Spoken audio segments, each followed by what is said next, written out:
ak itam ci wàllu économie mu doon lu nga xamante ni lu am solo la ngir waxtaanee nag ndaje ba ak lanu fa tënkoon ak lu ñu ci mën a jàpp itam am nañu ci fii ci plateau bi ki nga xamante ni moo di Siré Sy dootuñu ko présenté ndax xam nañu ko quand même ci wàllu koom économie ak développement surtout mu di ci yëngatu bu baax a baax Siré Sy nag pour rappel moom mooy président du think tank Africa Worldwide Group mu doon entreprise bu am solo bu nga xamante ni xam naa ni ci kanam ak kanam dinañu wax li muy wund waaye bëgg nañu ko laaj dans un premier temps laata ñuy dugg ak moom sax d'abord ci laaj ak tontu dañ leen koy bàyyee mu nuyoo ba noppi mu présenté quand même boppam ak teewaayam fii su ko defee ñu dugg ak moom nag ci laaj bu njëkk monsieur Sy ñu ngi lay nuyu. waaw maa ngi lay nuyu di la fay di nuyu say téléspectateurs di la wax di am na mbégte trop découvrir seen télé bi la première télévision numérique j'avoue que xaw moon ni ça existe quand même mais vraiment kontaan naa ci trop ba et luy lépp day wane ni Sénégal en termes de télévision daf ci war a jouer benn rôle bu am solo parce que ba ñuy commencé télévision ak ba ñuy commencé école formation ñu jubli télévision aujourd'hui ñu war nañ nekk pionnier ci innovation donc bu ñu ñëwee am benn rajo en ligne ñëw am télévision numérique quand même vraiment Sénégal dellu na place am quoi ci en termes d'innovation et de créativité merci monsieur Sy mu doon lu am solo alors da nga génn juste ci conférence bi ñu njëkkante la andi la ci plateau bi ndax xam naa teewee nga ci tàmbali bi ci ba ci mujj gi muy conférence inaugurale bi nga xamante ni nii moo soxal ñaar fukk ak juróom-benneelu édition bu FIDAK ñu jël nag thèmuk rôle et place des foires dans le développement économique et social lan nga ñu mën a tënkal ci thème bi laataa ñu ñëw ci sunu ay questions. waaw ci thème bi j'ai essayé d'expliquer foire ak exposition ban taxawaay la amoon depuis ce qu'on appelle l'économie traditionnelle ba keroog ñu agsi fii ci l'économie capitaliste ensuite ma teg ko en perspective pour wan ci at yi di ñëw foire ak exposition yan tayoo la mën a am ci économique de manière globale mais aussi compétition des terroirs donc suñu jeter un coup d'œil ci rétroviseur bu ñu xoolee ginnaaw dañuy gis ni mën naa wax ni foire ak exposition mook jamono ñoo maase ñoo juddoondoo ndaxte boo ko xoolee li ñu naan le fait religieux pèlerinage bu mës a am dañ ko def toujours dañ ko daan toftafal ay foire ak exposition boo demee Makkatal Mukarrama quand même boo demee le temple de Jérusalem boo demee Palmyre ou bien nga dem Lourdes bu nit ñi defaan seen fait religieux ba pare li ciy topp mooy le fait commercial à travers ce qu'on appelait à l'époque les grands bazars foire exposition bien sûr ensuite nga gis ni foire ak exposition ca jamono yi ju njëkk ja économie bu njëkk ba du woon rek bërëb boo xam ni dañ fay jënd ak njaay mais dafa am nekkoon bërëb boo xam ni dañ fa doon tisser ay relation dañ fa doon xamante dañ fa daan weccoo surtout information parce que jamono yooyu internet amagul rajo amagul télé amagul circularisation de l'information fu mu daan amee mooy ci foire bi foire nga daan xamee la xew Syrie la xew Damas la xew Beyrouth la xew Africa et cetera donc foire du woon rek bërëb jënd ak njaay mais tamit bërëbu nit ñi jot information maanaam tey di lieu de média la woon mais ensuite lieu de consolidation ce qu'on appelle le lien social nit ñi dañ fa daan xamante jëflante fa séq fa kóllëre di fa demalanteeg yooyu waaye ñu xool ci histoire bi ñu ñëwee ba année 1900 foire dañ ko toxal yóbbu ko fu mu dëkkul te ñi def loolu mooy nasaraan yi ndaxte foire bu fekkoon ni dafa nekkoon bërëb boo xam ni dañu fay jënd ak njaay ay bërëb yoo xam ne dañ fay xamante ay bërëb yoo xam ne dañ fay séqat teranga ay bërëb yoo xam ne dañ fay weccoo ay information nasaraan bi ñu ñëwee à partir de 1900 dafa fekk ñoom ñoo dominé woon monde bi ñu commencé di dominer monde bi léegi nag ñoom foire liñ daan def ci foire liñ daan doyee foire mooy di wane seen doole ak seen dayoo nii nañu toll ak nii nañu mel d'ailleurs boo xoolee ñu naan la exposition universelle loolu la woon boo gisee Philadelphie exposition bi fa États-Unis defoon noonu la woon soo demee Angleterre da doon jéem a wan gars yi ni maa leen gën a avancé ci révolution industrielle toutefois bi France di la wane ni le pittoresque de ses colonies et cetera donc ñoom ñoo dévier nasaraan yi dévier un peu logique bi taxoon a jóg foire maintenant dañuy gis ni à partir des années 2000 foire dafa commencé dellu cosaanam nan la commencé dellu cosaanam non seulement dafa commencé waat nekk la mu doonoon maanaam ay espace yoo xam ne dañ fay jënd ak njaay mais aussi ay ay espaces yoo xam ni dañ fay tisser ay relations. Absolument. mais aussi ay espaces yoo xam ni dañ fay découvrir lu bees. mais ay espaces yoo xam ni dafay joxe tendance su ëllëgu àdduna. ak ëndal suñu terroir yi loolu lay demee. mais mieux foire à exposition aujourd'hui dañu dem ba nekk un puissant levier ci ce qu'on appelle les politiques économiques. et les politiques publiques de manière globale. tey jii li ñuy tuddee marketing territorial ni nga mën a jaayee sa gox-goxaat ba mu am attractivité ba mu am compétitivité foire ak exposition yi da cee nekk lu am solo tey jii da ngay gis tamit ni foire ak exposition dafa rek jéggi bërëb bu ñuy jëndee ko jaay dugg sax ba ci li ñuy tuddee aménagement territorial. Absolument. tey jii booy defar nu mel ni Diamniadio bi waaw dinañ ci ñëw concevoir il fallait ñu prévoir espace boo xam ne c'est dédié ça parce que loolooy mën a jaay bërëb bi donc léegi nga gis ni foire exposition fa mu nekkoon ma nga fa ba tey d'ailleurs loolu moo war a tax ñun Afrique boo gisee sunu jëflante sunu biir ñun Afrique mu xaw a néew trop dañoo manqué le loolu espace yi wala naam bu fekkee espace yi am na mais organiser wuñ ko ma jox la benn misaal zone CEDEAO dëkk bu ne am nga sa foire te il c'est pas énormément de foire mais le fait que organiser wuñ ko togguñu ko nu mu baaxee moo tax foire yi dañuy succédante wu di dugalante ba nga xam ni tu es obligé yow nga tànn bii bàyyi bii te mënul ngaa dem ci yëpp buñ ko organiser woon moo tax ci conférence yi ma def nii ma def benn plaidoyer demander la CEDEAO institutionnelle pour mu dimbali acteurs yi état yi terroirs yi mais aussi chambre consulaire yi pour ñu adopter benn agenda sous-régional des foires et des expositions pour mën a am visibilité pour que ku nekk mën a dem ci le maximum de foires et d'expositions. Absolument mu doon lu am solo monsieur Sy alors yaa ko tudd sànq muy une ville est en train de naître en termes d'infrastructure en termes de quand même décentralisation muy Diamniadio alors est-ce que li ñuy xalaatal foire bu Ndakaaru par exemple ne bu ñu ubbi par exemple foire bu Diamniadio est-ce que dina am impact quand même négatif ci foire bi nga xam ci moom la ñu organiser à Dakar ban jàngat nga am ci quand même jiixi jaaxa boobu nga xamante ne ni gaañ am nañ ko ci ñaari foire yooyu. tout à fait tey seetlu naa ne mooy question bi gën a récurrente bi ma gën a posé quoi absolument xam nga souvent damay faral di tooñ sama gars yi ma ne leen foire CICES en fait du ñu wax foire mais CICES la ñuy wax CICES Senghor moo ko créé woon en 1974 damay faral di tooñ gars yi ne leen Senghor de bu deqi woon tey ñëw fii visiter si du réer trop absolument parce que daanaka la mu fi bàyyi woon rek moo fi nekk quoi ça veut dire que pendant longtemps foire màggul sur le plan surtout institutionnel ak sur le plan même vocation tey jii le fait que ñuy tabax beneen genre entre guillemets CICES dafay jox possibilité enfin sunu CICES bi màgg ci nan lay màggee ça veut dire que tey jii Sénégal am na possibilité créer ce qu'on appelle une agence nationale des foires et expositions tey jii sunu gouvernement am na possibilité fusionner ñaari services yoo xam ni seen liggéey dafa complémentaire mooy ASEPEX ak CICES tey jii bu ñu fusionner ASEPEX ak CICES dañu mën a am benn agence boo xam ni ils sont dans la complémentarité parce que ASEPEX mi ngi dans l'exportation absolument mais CICES mi ngi dans l'opérateur logistique en termes d'organisation des foires et expositions et dañu gis ni tey compétition globale mondialisation daf lay imposer à la fois nga nekk sa dëkk mais nekk feneen une double présence or bu ñu bëggee ñun am benn double présence il faut que aussi ñu def ko ni ko yeneen réew yi di defee comme Égypte mi am IICA mi ngi am ni Maroc ñoom am nañ seen Maroc Expo c'est-à-dire il faut nga am benn kuréel boo xam ni non seulement moo lay organiser sa biir dëkk fii mais aussi moo lay xàllal yoon pour les marchés extérieurs beneen atu bi muy am suñu fusionné ASEPEX ak CICES pour mu jur agence nationale des foires et expositions xam nga Sénégal du rek Dakar tey jii bu ñu ko fusionné agence boobu dina mën a permettre région bu ne ou le pôle territoire bu ne dans le cadre de l'acte 3 de la décentralisation ñu am fa ne serait-ce benn parc régional des foires et expositions pour que léegi nekkatul rek les périphéries ñooy toujours di converger vers le centre mais aussi que les centres et les périphéries puissent converger aussi vers les autres périphéries parce que il se passe des choses extraordinaires dans nos terroirs yoo xam ni laaj nañu wane ko mais aussi laaj nañu connecter les zones de production aux zones de consommation donc bu ñu amee agence bu mel noonu dafa ñuy permettre léegi mu développer foire et exposition yi à l'intérieur de nos régions mais aussi dafa ñu mën a permettre ñu positionner l'offre Sénégal sur les marchés à la fois régionaux et internationaux. Donc aujourd'hui il faut ñu am benn kuréel bu mel noonu quoi tey jii nag le fait que ñuy créer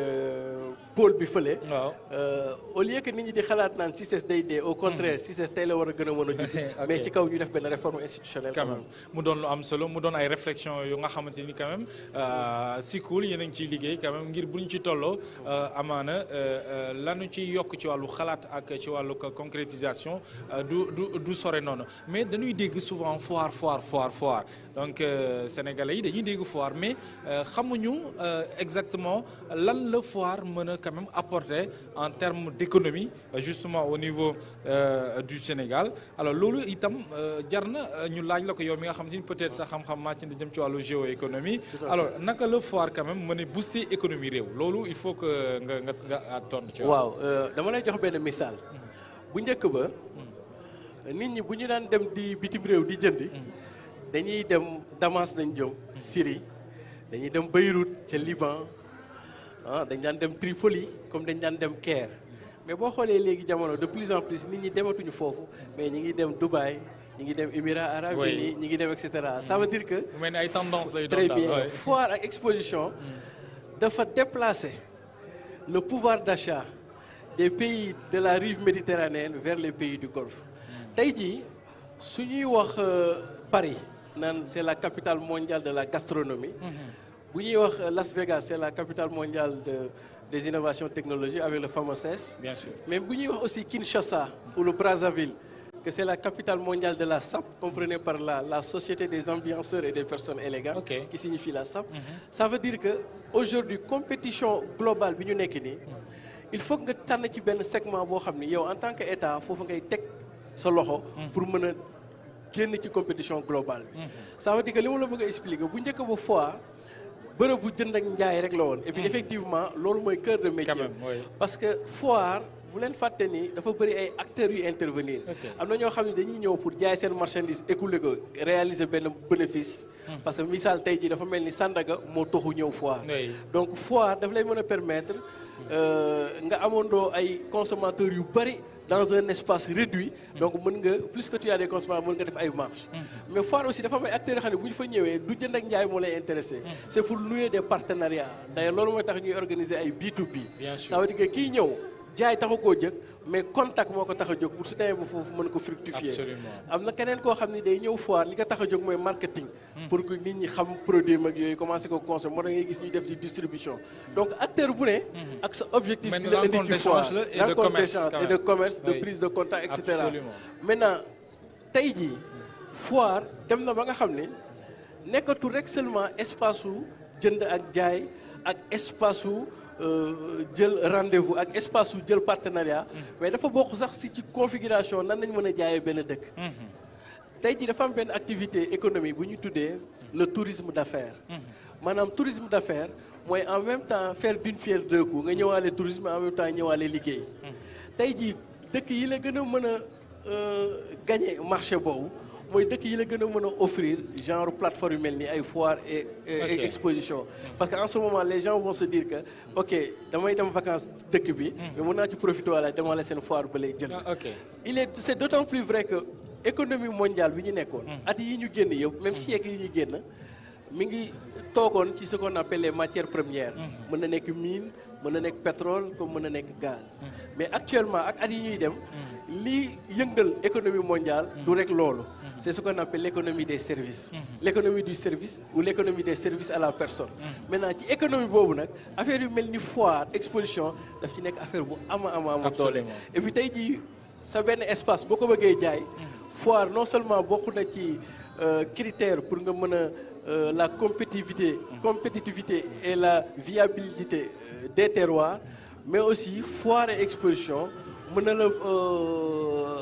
na la permettre nga def ce qu'on appelle l'aménagement territorial donc équité territoriale compétitivité attractivité foire kii bi da koy mën a permettre. ok mu doon lu am solo alors xam naa peut-être laaj bi bokk na ci laaj yu mujj ñu la bëgg rek laaj muy bokk na ci l'Égypte mu nga xam te ni nekk na pays invité d'honneur pour cette 26e édition alors aspect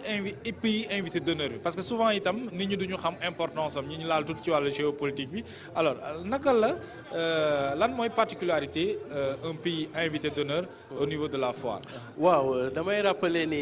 Égypte moom mooy premier pays africain bi reconnaître indépendance de la jeune république du Sénégal en 1960. ñu bëri dañ koy xaw a réere mbir. à part France mi nga xam ne moo ñu nootoon jox ñu suñu indépendance dëkk bi ñuy njëkk a reconnaître ñun mooy Égypte. première. d'ailleurs loolu moo tax ci auto diplomate Égypte yi. matricule bi toujours 1 la. parce que ñoo ñooñu njëkk a voilà deuxièmement Gamal Abdel Nasser président Égypte ak Léopold Sédar Senghor dañu amoon benn complicité intellectuelle autour du panafricanisme et du panarabisme. Troisièmement Cheikh Anta Diop mu ñuy tuddee le dernier pharaon dafa def ay études yu am solo pour expliquer ni l'Égypte antique était une Égypte noire et qu'il y a des traits de similitude et de complémentarité entre les peuples soudano-sahéliens et le peuple égyptien. Troisième critère. Égypte dañu am ak moom benn lien spirituel ak Sénégal. parce que ñun Sénégal on est 95% de musulmans. mais ñun musulman bi ñu nekk c'est ñun ay soufi nañu. on est majoritairement soufi. or damay faral di wax ni Al Azhar bi nekk Égypte mi ngi représenté sunu intellectuel ak sunu élite arabophone yi. li Sorbonne représenté France ci sunu élite ak intellectuel francophone. Absolument. ça veut dire que sunu élite yi dem nañu Égypte pour compléter leurs humanités. donc dafa am lu ñu lié ak Égypte lu bëri mais tamit ci beneen cadre. Égypte c'est la 3e démographie en Afrique ça veut dire que c'est le 3e pays le plus peuplé en Afrique. derrière le Nigeria et derrière l'Éthiopie. Absolument. mais Égypte aussi c'est la 2e puissance économique de l'Afrique derrière l'Afrique du Sud. quand même.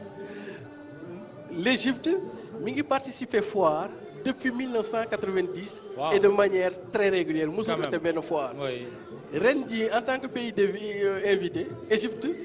mi ngi indi 44 entreprises. 44. waaw pour occuper ça c'est à noter. voilà oui. pour occuper 1400 mètres carrés. quand même. ah waaw. et troisièmement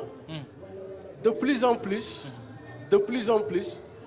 et c'est là où ça devient intéressant parce que Égypte bi ñu ñëwee ren dañu créer benn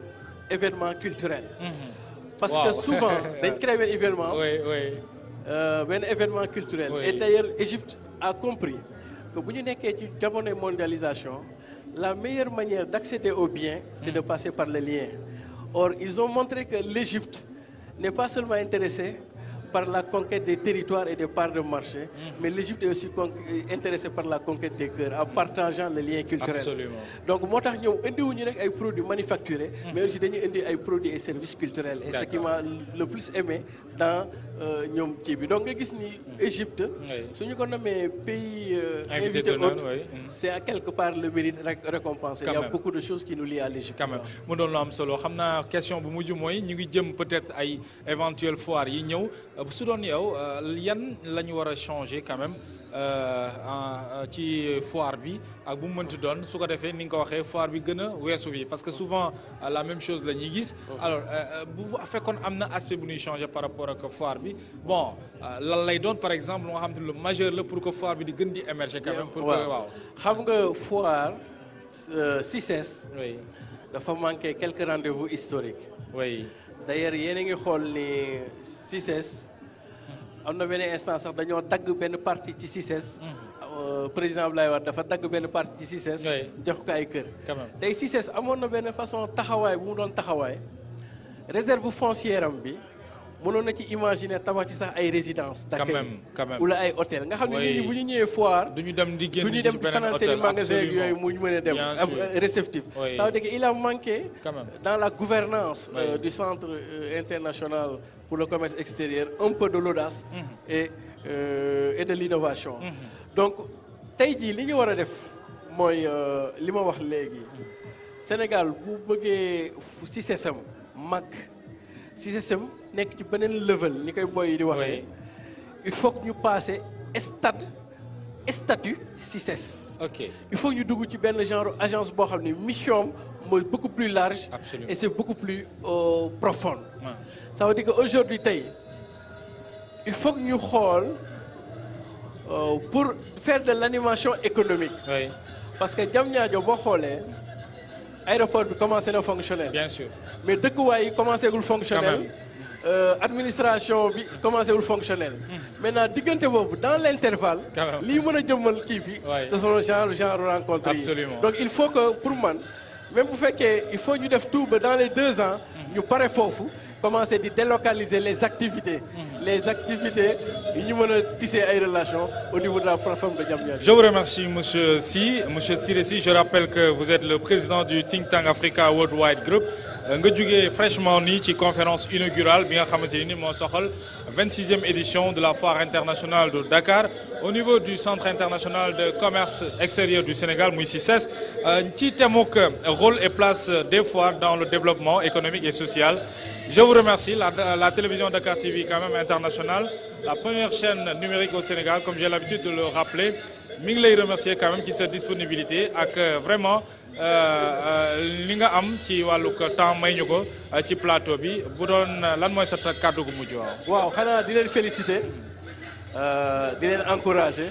Je sais que c'est extrêmement difficile. Parce que pour avoir été directeur général d'une télévision. Quand même. Je sais que c'est pas facile de trouver un équilibre entre l'éditorial et le commercial. Quand mais même. bon du courage et puis bonne chance. yàlla baax na merci beaucoup alors chers téléspectateurs mu nekkoon seen spécial interview mi ñu amal ak monsieur Siré Sy gis ngeen waxtaanee nañ wàllu géoéconomique ak lépp lu nga xamante ne nii soxal na ci wàllu vision gis-gis ngir mën a am ci foire yi ne ci réewu Sénégal ngir mu mën a émerger quand même il en a discuté te yaakaar naa ni on aura l'occasion quand même ci yeneen rendez-vous am ko de plus large comme ça ñu waxtaanee surtout ci wàllu woowee ndax lu am solo la jox leen di tey incha allah prochainement di leen fàttali ne bu leen doxal seen fréquence programme bi ba léegi day wéy fii ci FIDAK 2017 ak sunu ay animateurs sunu ay journalistes le temps que incha allah rabbi ñu wàcc di def pause préparer yeneen i émission incha allah di leen jox di tey incha allah prochainement ak yeneen invité ci yu mel ni mbokk yi jaa ngi